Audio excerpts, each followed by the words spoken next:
এটি হচ্ছে শিক্ষিত হাঁস, স্কুলে যায় নিয়মিত। এখন ক্লাস 3-তে পড়ে সে। আগামীতে স্কুল কলেজের গণ্ডি পেরিয়ে বিশ্ববিদ্যালয়েও ভর্তি হবে। ভবিষ্যতে হয়তো চাকরিও করবে। পড়াশোনার পাশাপাশি টঙের দোকানে চা খেয়ে অবসর সময় কাটায় সে। এক প্লেট ভাত না হলে তো চলেই না। শুনে আজব কথাবার্তা মনে হলেও এগুলো সবই সত্যি। এই চাঞ্চল্যকর দৃশ্যের দেখা মেলে পিরোজপুর জেলার নাজিরপুর উপজেলায়। দিনমজুর জাকির হোসেনের অত্যন্ত প্রিয় এই রাজহাঁস, যার নাম রাজা। রাজা বাদশাহের মতো চালচলন দেখে জাকির শখ করে নাম রেখেছিলেন রাজা। একবার রাজা বলে ডাক দিলেই দৌড়ে চলে আসে মনিবের কাছে। রাজহাঁস হলেও অন্য প্রাণীদের সঙ্গে তার ওঠা বসা নেই। শিক্ষিত বলে কথা, তাই তার চলাফেরা শুধু এলাকার মানুষদের সঙ্গে। প্রায় সারাটা দিন মনিবের সঙ্গে এখানে সেখানে ঘুরে বেড়ায় সে। দুরন্ত ছেলের মতো ঘুরে বেড়ালেও লেখাপড়ায় কিন্তু মনোযোগী সে। অবশ্য এটি তার মনিবের কথা। সকাল সকাল রাজা তার মনিবের সাথে হেলে দুলে স্কুলে চলে যায়।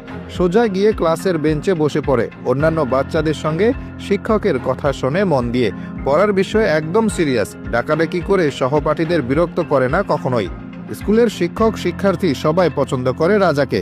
স্কুলের বাচ্চাদের সঙ্গে সময় কাটাতে ভালোবাসে রাজা। মনিবের বিশ্বাস, রাজহাঁসটি যেমন তার সব কথা শোনে, তেমনি পড়াশোনার ব্যাপারেও তার সব কথা শুনবে সে। জাকিরের কথা অনুযায়ী হয়তো মানুষের ভাষায় লেখাপড়ার হিসেব করতে না পারলেও নিজের ভাষায় লেখাপড়াটা ঠিকই বুঝে নেবে রাজা। এখন ক্লাস 3-তে পড়ছে রাজা। জাকির হোসেনের ইচ্ছা রাজাকে বিশ্ববিদ্যালয় পর্যন্ত পড়াবেন।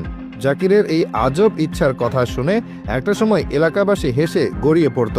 তবে এখন তারা এসবে অভ্যস্ত হয়ে গেছে।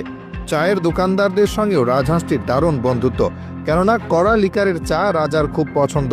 নিয়ম করে প্রতিদিনই মনিবের সঙ্গে টঙের দোকানে গিয়ে চা খায় সে। চায়ের দোকানিও তার জন্য কুসুম গরম চা বানায়।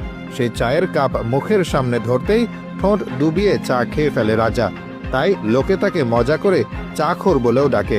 চায়ের পাশাপাশি ধান আর চাল খেতেও পছন্দ করে রাজা। তবে সবচেয়ে বেশি ভালোবাসে মনিবের সঙ্গে একই প্লেটে ভাত খেতে। অল্প রোজগারেও দিনমজুর জাকির সবসময় চেষ্টা করেন রাজার যেন খাবারের অভাব না হয়।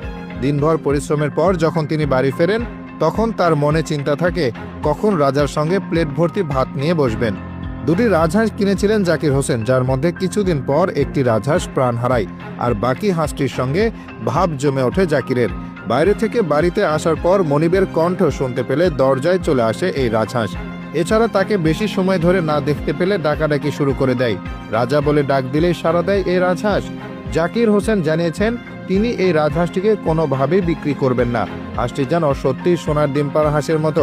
কিন্তু জাকির হোসেনের কাছে শুধু এই হাঁসটির বন্ধুত্বই গুরুত্বপূর্ণ, ডিম নয়।